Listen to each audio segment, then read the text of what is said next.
नमस्कार दोस्तों, 4 जनवरी 2019 पहली बार यूएनओ ने लुई ब्रेल के जन्म दिवस के शुभ अवसर पर इस दिन को अंतर्राष्ट्रीय ब्रेल दिवस के रूप में मनाने की घोषणा की। विश्व ब्रेल दिवस का उद्देश्य दृष्टिबाधित लोगों की दशा एवं दिशा के बारे में समाज को जागरूक एवं समुन्नत बनाना है। यह दृष्टिबाधित लोगों के अधिकार प्रदान करने के साथ ही साथ ब्रेल लिपि के प्रचार विस्तार को भी बढ़ावा देता है। साथ ही वर्ल्ड ब्लाइंड यूनियन एक वैश्विक संगठन है जो दुनिया भर में अनुमानित 253 मिलियन लोगों का प्रतिनिधित्व करता है, जो अंधे या आंशिक रूप से दृष्टिहीन हैं, जिसके सदस्य 190 देशों में अंधों के लिए अंतर्राष्ट्रीय संगठन के रूप में काम करते हैं, जो सचमुच सराहनीय प्रयास है। हेलेन केलर 1880 से 1968 तक एक अमेरिकी लेखिका, सोशल वर्कर और लेक्चरर, जिन्होंने पहली बार अंधे बहरे होकर भी कॉलेज से अपनी स्नातक की डिग्री ली। एक प्रसिद्ध प्राचीन यूनानी कवि होमर, जिसे पारंपरिक रूप से महाकाव्य कविताओं इलियड और ओडिसी का लेखक कहा जाता है, माना जाता है कि वो भी एक अंधे थे। शेखर नाइक एक दृष्टिबाधित भारतीय क्रिकेटर और भारत की राष्ट्रीय ब्लाइंड क्रिकेट टीम के पूर्व कप्तान, जिन्हें 2017 में भारत सरकार द्वारा पद्मश्री के सम्मान से सम्मानित किया गया। 25 वर्षीय बेनो जेफिन, जिन्होंने तब इतिहास रच दिया जब वो विशिष्ट भारतीय विदेश सेवा IFS में शामिल होने वाली भारत की पहली दृष्टिबाधित व्यक्ति बन गई। दिवंगत संगीतकार गायक रविंद्र जैन, जिन्हें सौदागर, चोर मचाए शोर, चित चोर, गीत गाता चल, फकीरा, अखियों के झरोखे से जैसे अनगिनत हिट गानों के साथ कला में उनके योगदान के लिए सन 2015 में पद्मश्री से भी सम्मानित किया गया। कंचनमाला डी पांडे एक दृष्टिबाधित इंटरनेशनल स्विमर हैं, जिन्होंने बचपन से ही राष्ट्रीय और अंतर्राष्ट्रीय स्तर पर कई पदक जीते हैं, जिसमें सभी स्तरों पर 106 स्वर्ण, 5 रजत और 1 कांस्य भी शामिल है। ऐसे ही एक महान शिक्षाविद तथा अन्वेषक लुई ब्रेल का जन्म 4 जनवरी 1809 ईस्वी को फ्रांस के कुब्रे में हुआ, जिन्होंने दृष्टिहीनों के लिए लिखने तथा पढ़ने की ब्रेल लिपि का आविष्कार किया। वे स्वयं भी एक दृष्टिहीन थे। मात्र 3 वर्ष की आयु में एक दुर्घटना में अपनी दोनों आंखों की रोशनी खो चुके लुई ने जीवन में कभी हार नहीं मानी। उन्होंने अपने अथक प्रयासों से 6 बिंदुओं वाले सहज एवं सरल ब्रेल लिपि का आविष्कार कर अंधों के बीच इस लिपि का प्रचार व प्रसार किया।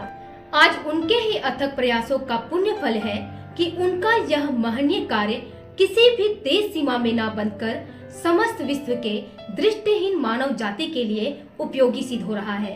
यही कारण है कि ब्रेल लिपि से संसार को अवगत कराने वाले लुई ब्रेल को आज भी याद किया जाता है। लुई ब्रेल बचपन से तेज बुद्धि एवं गहन एकाग्रचित्त रखने वाले व्यक्ति थे। उनके पढ़ने, लिखने एवं सीखने की ललक को देखकर मात्र 10 वर्ष की आयु में उन्हें पेरिस के royal institute for blind children में पढ़ने के लिए भेजा गया।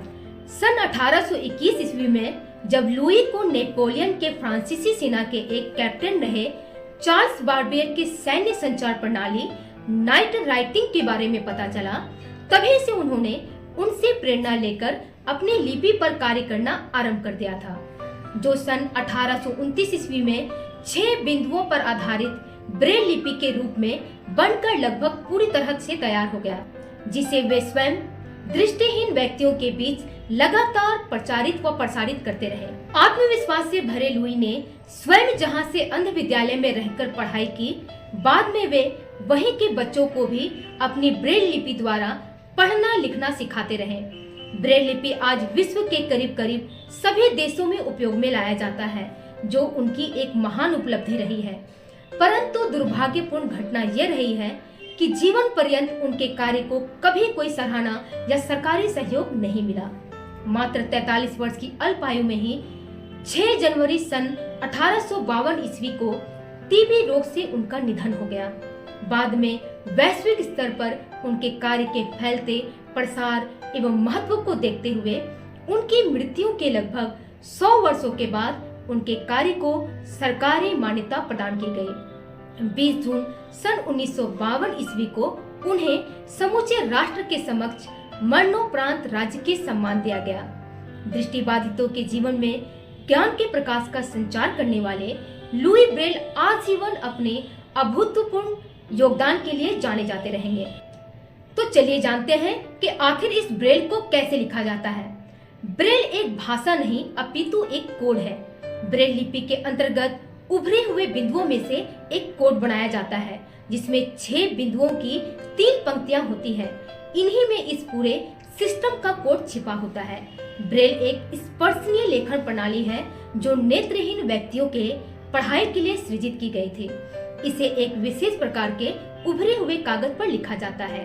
लुई ब्रेल के नाम पर ही इस पद्धति का नाम ब्रेल लिपि रखा गया है। ब्रेल में उभरे हुए बिंदु होते हैं जिन्हें सेल के नाम से जाना जाता है। इन बिंदुओं पर छोटे छोटे उभार होते हैं।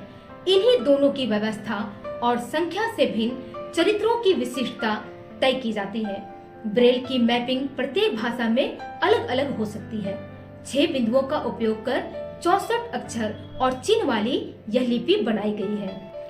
कंप्यूटर में भी अब ब्रेल सिस्टम की तकनीक का इस्तेमाल किया जा रहा है, जिससे दृष्टिहीन भी अब तकनीकी रूप से मजबूत हो रहे हैं, जो एक सराहनीय प्रयास है। ब्रेल लिपि में बच्चों के पाठ्य पुस्तकों के अलावा रामायण, महाभारत, बाइबल जैसे ग्रंथ भी छापे जाते हैं। ब्रेल लिपि में कई पुस्तकें भी निकलती हैं। ब्रेल लिपि के आविष्कार के बाद विश्व भर में नेत्रहीन, दृष्टिहीन या आंशिक रूप से नेत्रहीन लोगों की जिंदगी काफी हद तक सरल हो पाई है। इसकी सहायता से कई लोग आत्मनिर्भर हुए हैं। भारत में ब्रेल लिपि को साल 1950 ईस्वी के बाद अपनाया गया। भारतीय लिपियों को ब्रेल पद्धति से निरूपित करने के लिए एक विकसित समान व्यवस्था को भारतीय ब्रेल कहा गया है। सन 1951 ईस्वी के आसपास भारतीय लिपियों को लिखने की एकीकृत व्यवस्था स्वीकृत कर ली गई थी, जो 6 बिंदुओं पर आधारित है। ये भारत के सभी लिपियों वर्णों के लिए जहां तक संभव हुआ है समान ब्रेल संकेत दिया गया है। विगत सन 2009 ईस्वी में 4 जनवरी को भारत ने लुई ब्रेल के जन्म दिवस के अवसर पर उनके सम्मान में डाक टिकट जारी किया था। अपनी शारीरिक विकलांगता को अपनी मजबूरी न समझ निरंतर शिक्षा एवं सीखने के प्रति अग्रसर बने रहे लुई ब्रेल आज लाखों दृष्टिहीन, नेत्रहीन दिव्यांगों के लिए एक ऐसे मसीहे के रूप में विश्व प्रसिद्ध हैं, जिन्होंने न केवल उनके अंधेरे जीवन में ज्ञान के प्रकाश का संचार किया, अपितु उन्हें आत्मनिर्भर बनाने में भी अपनी महत्वपूर्ण भूमिका निभाई है। यही कारण है कि लुई ब्रेल आजीवन हम सभी के बीच अविस्मरणीय बने रहेंगे। जीवन पर्यंत संघर्षशील रहे लुई ब्रेल के जन्म दिवस 4 जनवरी को प्रत्येक वर्ष अंतर्राष्ट्रीय ब्रेल दिवस के रूप में मनाना हम सभी के लिए एक छोटी सी ही सही परंतु उनके प्रति हमारी सच्ची श्रद्धांजलि होगी। शुक्रिया मित्रों।